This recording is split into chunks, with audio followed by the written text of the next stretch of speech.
tell you something about Cass that he actually doesn't know. So, much in the way that Kassten is my stalker, I'm sort of Cass's stalker over the last couple months because I now take the bus, the number 15 down Belmont, almost every morning down to downtown. And every once in a while, I see at the front of the bus, I see Cass get up. And he comes and sits down and kind of looks at him, you know, got a hat on every day, and he's sitting in front of the bus, and I'm like, is he gonna see me? I'm all ready for the, hi Cass, hi Cass. And then he doesn't see me, so I sit and I watch, and I'm taking notes. And so he's gonna show up in the story, so just so you know. So look around you next time. I don't look around us. Yeah, I know. Now look at your hat. I saw your hat, actually. That's what I saw. Okay, Kassten Alonso is novelist and book critic. What? So don't boil the bunny. Don't boil. Huh? Never mind. He wants the mic? I'll shut up. Thanks. Okay, let's start over. Kassten Alonso is a novelist and a book critic, but is really a poet at heart. His first novel, Corée, a romance, was an Oregon Book Awards finalist, published by our beloved Hawthorne Press. His second novel, The Pet Thief, was published March 2013 by Fiction Collective 2.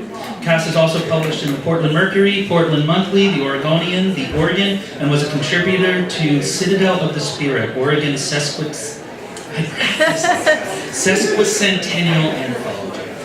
Cass, it's my pleasure to introduce you. Cass.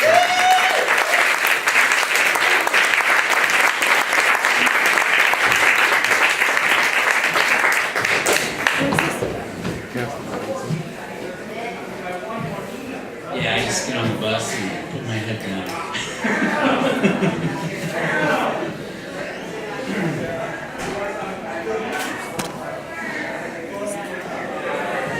Sometimes I have props. I don't have any today, but I'm going to have crutches with my drink and a stool. I ask for a stool. And also sometimes a podium, because I like to have my hands full. So I'm going to be a little restricted. Anyhow, I'd like to share with you my novel in progress about a con artist who gets his comeuppance. He's an art forger who claims to be from a wealthy family, and that's the reason he's got these valuable paintings and drawings that he really has to sell. And he gets caught in his con. He gets framed for a casino robbery, and his hands get stained blue from the ink from one of those dye packs that banks put in bags of money. So the cops are looking for this guy with blue hands, and he's hiding his hands in these tight-fitting leather gloves. And he's hiding out in the attic apartment of a young woman who invited him home with her, believing that he's the reincarnation of a stray cat that she used to take care of. I mean, why else would you invite some strange guy back to your place, right? So it's great that he's got a place to hide out, trying to figure out what to do. But this cat's used to the finer things in life, and he's a bit horrified by the young woman's kind of slovenly bohemian lifestyle, and by the clothes that she finds for him to wear, because of course he's in hiding and he's got a very limited wardrobe. So in this scene, the young woman's out and about. He calls his partner in crime to come bring him some luxury men's furnishings and news from the outside, and to take in exchange some forged drawings to sell to a dealer.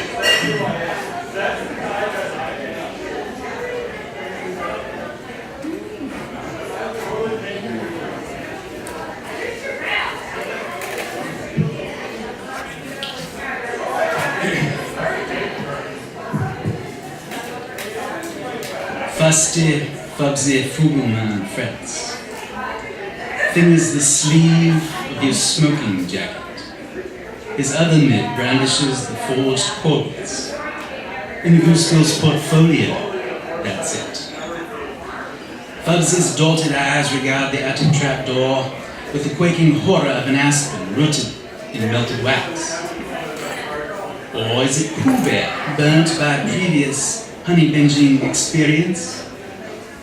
Now, we needn't rouse Christopher Robin, nor fashion a towel horse of my hindquarters, nor, God forbid, starve me, for I swear I'll not wedge this bear's ass into rabbit holes ever again, thank you.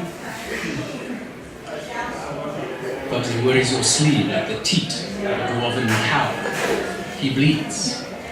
These lodgings in which you, for the common ruck, this quaint, of course, and honourable, nay, but respectable, suitable rather, but you... Oh, help and bother, you say, your gloved hands holding a Brooks Brothers tote of new shoelaces and stockings. I'd invite you up for a spot of long-clearing sunflower tea, but you're spot on, this kips no grace and favour. 'Tis not what we're accustomed to, are we? Are they? Is it? Are we? As with grammar, I'm uncertain what cant or incantation transported her furnishings up there. Bubsy says, yes, and whither your hostess? The goose girls, pardon me, you say, and liberate your sleeve from the soft-shelled hand that dictated a pose now scuttles down the gibber slope of Fubs's yellow Burberry tie. The girl's out harvesting sunflower seeds. Who knows, perhaps she's drawn by the allure of false wealth. She feeds seeds to park geese. With the lion's share, she conjures cakes, cookies, breads, butter, and some stall she calls lettuce bread. Tis not simply the tack or tuck, mind you. What of the skin creams, the soap, the shampoo?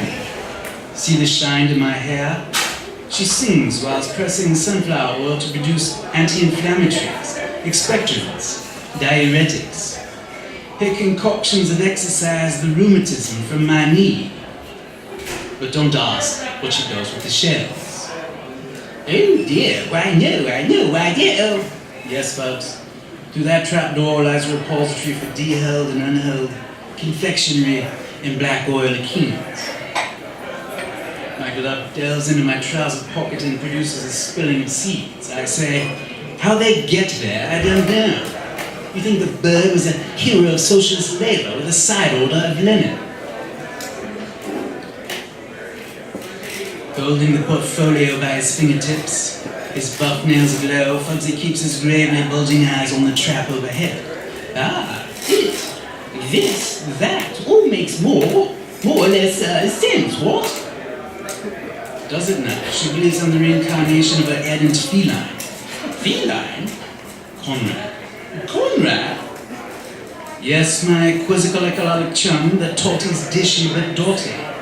Conrad the cat's why she's allowing me to hide out in her maisonette. To stay. What breed, if I may? There's a mirror there.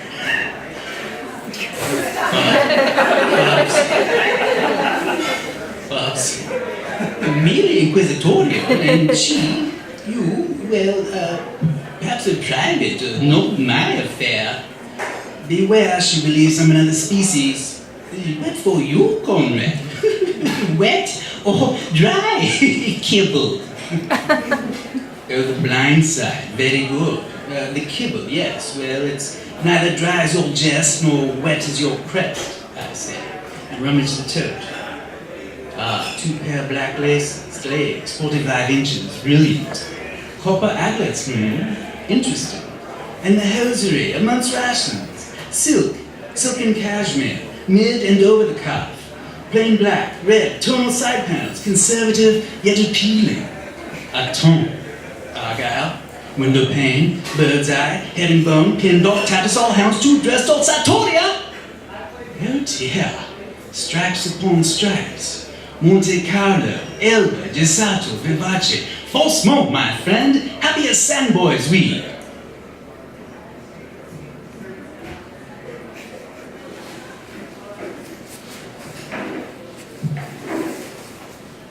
I withdraw a pair of laces and set the tote on the table in the gallery's small alcove.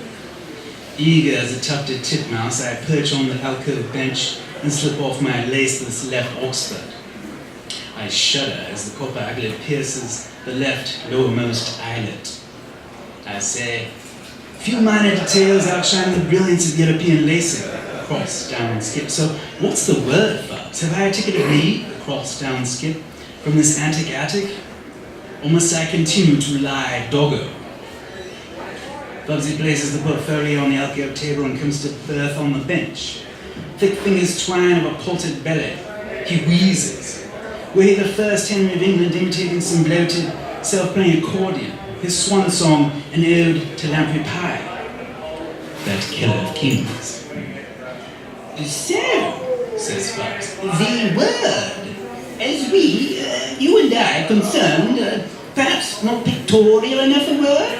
Unnerved? Alarmed? Petrified?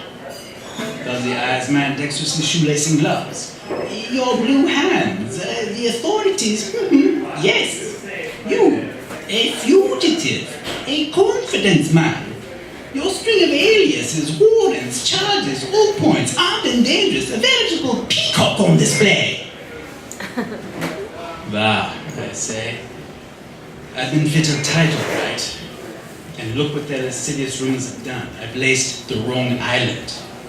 Oh, those adders and apes, those goblins and trolls, the epitome of lewd, paint their tongues persimmon hue. But it says, alas, and also the art forgery? The Texan Meadows, Meadows in Texas, malt scrub. He, his collection, his museum, respectable until your impregnation of Ford's Rock, Matisse, Modigliani. Meadows, in the papers, not always dead on the papers, but about you, quote, a varmin crooked as a dog's hind leg. Do two, do four, what did he? Frowning, Fuzzy pass extra relish onto his chin-tapping, finger-snapping mode of recollection. Ah, yes, a shotgun divorce. Well, the only thing we want less, of course, is bunching or corrugation to this Oxford's appearance. And what of Zupa? Opa, you, very much in his bad books, his bruises, the city cooked and topsy-turvy, only a matter of time, in due time, a matter of course, for they, you, that is... Yes, I've had the displeasure of their tunings. A fine folk. The laced Oxford who sat on the floor like a snoozy chipmunk. Remove the right, set the shoe on your lap, and begin the cross down and skip.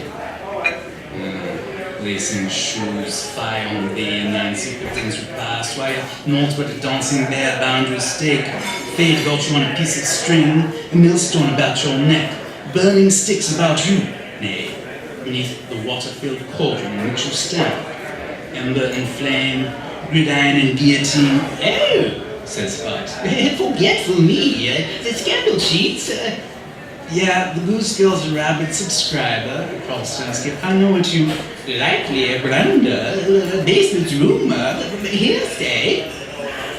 Yes, but I know. I've read, but Brunhilde, his ex-girlfriend, the prince, Fubsy, I know.